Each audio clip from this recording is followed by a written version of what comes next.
s'y tienne. On ne peut pas être en déshérence entre deux blocs qui se combattent. Ce n'est pas possible. Il faut choisir son camp et s'y tenir. Si ça marche, c'est bon. Si ça ne marche pas, tu vas périr avec les autres. C'est tout. De l'Occident. Au lieu de pointer du doigt le Burkina, l'Occident préfère passer par lui. Et d'ailleurs, il faut bien comprendre que c'est par lui que l'Occident est passé pour imposer au Mali un embargo économique et financier qui n'a même pas été levé quand les juridictions sous-régionales ont décidé de le lever. Premier point. Le deuxième point, c'est qu'on peut très bien choisir son camp tout en étant ouvert à d'autres partenaires. La Turquie a un pied dans l'OTAN, mais la Turquie travaille la main dans la main avec la Russie. Ça ne fait pas de la Turquie un pays non aligné. C'est bel et bien un pays aligné derrière les États-Unis. Donc les Mouroumou Keïta, les Kwame Nkrumah, c'était des communistes, mais qui travaillaient d'une certaine manière avec les Français. Ça n'en fait pas des pays non alignés. Ils étaient bel et bien alignés derrière la Russie. D'accord. Voilà, donc les chiffres que cite Magalou là, c'est de la propagande. Ça dit qu'un pays peut amener 16%, 15%. Mais toi-même, tu as dit que l'Union soviétique a amené 23%. Pourquoi? Parce qu'on était pro-riches. Pourquoi les Russes viendraient se positionner en premier bailleur de fonds d'un pays qui ne les suit pas? Voilà, c'est ça la vérité. Et voilà. Mais par contre, un Sékou Touré était en brouille avec la France. Mais savez-vous, il est mort? Il est mort aux États-Unis. Il était très bien avec les Américains. Mais c'était un communiste. Il est mort à Cleveland. C'était un communiste. En fait, depuis 5 ans, le Burkina est devenu l'épicentre du terrorisme au Sahel. Ce pays souffre même beaucoup plus que le Mali des attaques terroristes. Alors, 2 présidents, pour n'avoir pas pu endiguer ce flot terroriste, ont été destitués. Je vais parler de Kaboré et de Damiba. Celui qui est aujourd'hui au pouvoir n'avait pas d'autre choix que de se tourner vers un autre partenaire que la France. Sinon, il y a une force antiterroriste au Burkina. La force Sabre est une force française constituée de forces spéciales destinées à lutter contre les terroristes. Mais le Premier ministre du Burkina a bien dit qu'il n'aurait pas recours à cette force. Tout simplement parce que le peuple du Burkina demande que le pays se tourne vers une coopération plus renforcée avec les Russes. Donc si vous me demandez si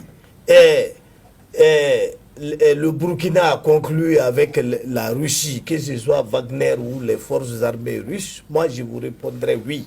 Parce que le Burkina n'avait pas le choix, d'autre choix que de faire ça. Rien que pour calmer le peuple, il fallait ça. Et je vous l'ai souvent dit. Le problème, c'est que je ne sais pas si ils ont effectivement conclu avec Wagner ou si ils ont fait comme le Mali appelle à ce qu'on appelle des coopérants ou des instructeurs russes. des instructeurs russes. Ça, je l'ignore. Mais je sais que le Premier ministre est venu ici, du Burkina est venu nuitamment ici, à bord d'un avion malien, et avec une délégation de 11 personnes qui se sont rendues, et il s'est rendu directement à Moscou. Pour aller négocier quoi? On n'en sait rien. Maintenant, pourquoi le président ghanéen s'en mêle-t-il? Il s'en mêle parce que tout simplement c'est un suppôt des pays occidentaux. Quand les pays occidentaux ont voulu réprimander le Mali, intimider le Mali, ils ont fait un communiqué conjoint de tous les pays de l'Union européenne pratiquement, qui ont dit que le Mali venait d'accueillir un groupe de mercenaires de Wagner et qu'il fallait cesser ça, sinon ils vont tous se retirer. Ils ont vu que le Mali s'est entêté et que de fil en aiguille, toute la coopération a été chamboulée entre le Mali et les pays occidentaux. Cette fois-ci, ils ont peut-être voulu tropicaliser la réprimande en chargeant le président ghanéen de dénoncer la chose. Et le président du Ghana, ça montre d'ailleurs toute la collision qu'il y a entre les Occidentaux et la CEDEAO. Ça montre toute la collision entre les Occidentaux et certains pays côtiers d'Afrique qui travaillent pour eux contre leurs voisins du Sahel. Donc le président du Burkina ne s'est pas contenté d'en parler aux Américains à Washington comme étant une préoccupation nationale du Ghana. Non, c'est une fuite organisée pour dénoncer ce que l'Occident considère comme le recours du Burkina à des mercenaires russes. La suite, j'ignore ce que ça va donner, mais c'est bien ça, c'est une dénonciation, une fuite médiatique organisée pour faire pression sur le Burkina. Oui, professeur, vous aviez demandé à réagir. Est misérable.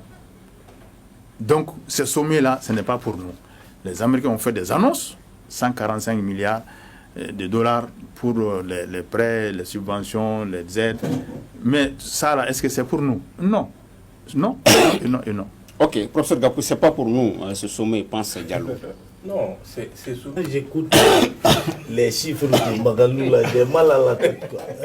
Ça me fait oublier ce que j'ai à dire.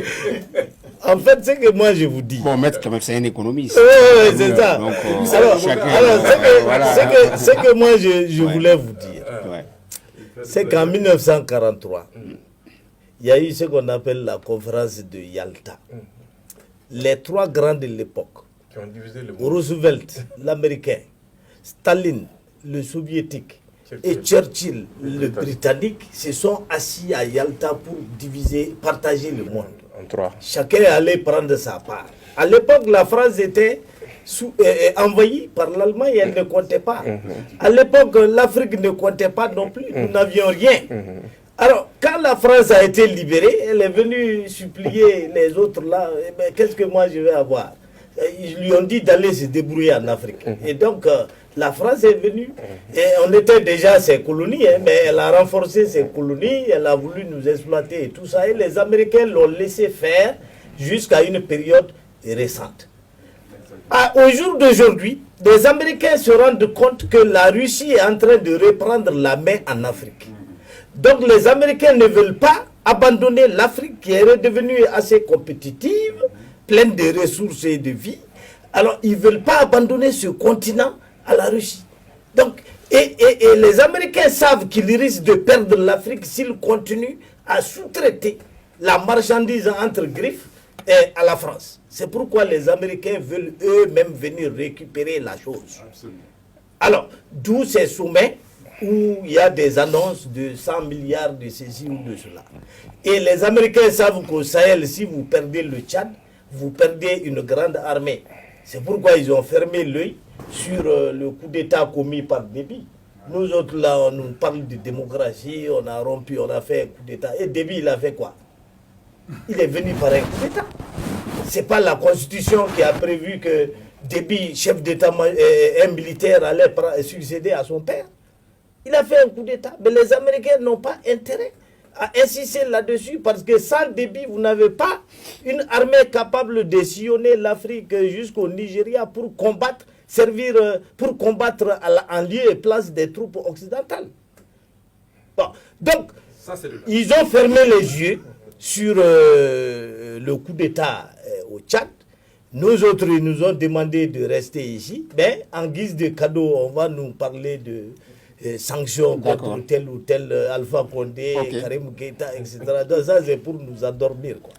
Bon, donc, en gros, ce qu'il faut retenir aujourd'hui, c'est que le Mali, parce que c'est le cas malien qui m'intéresse, le Mali est aujourd'hui en brouille avec le tuteur français. Il faut qu'on se débrouille. Le tuteur français, on est en brouille avec lui, on a quitté sa tutelle. Voilà. Il faut qu'on se débrouille pour ne pas se brouiller avec le grand parrain qui constitue les États-Unis. Nous avons choisi d'avoir recours à la Russie. Nous devons nous débrouiller pour rester en bon terme avec les Américains. Comme ça, tôt ou tard, nous renouerons avec tous nos anciens partenaires. Ça, c'est, si vous voulez, la ligne directrice que moi, je vois. Quoi, pour la ligne de salut. Diallo, ensuite, le professeur. Allez-y, Diallo.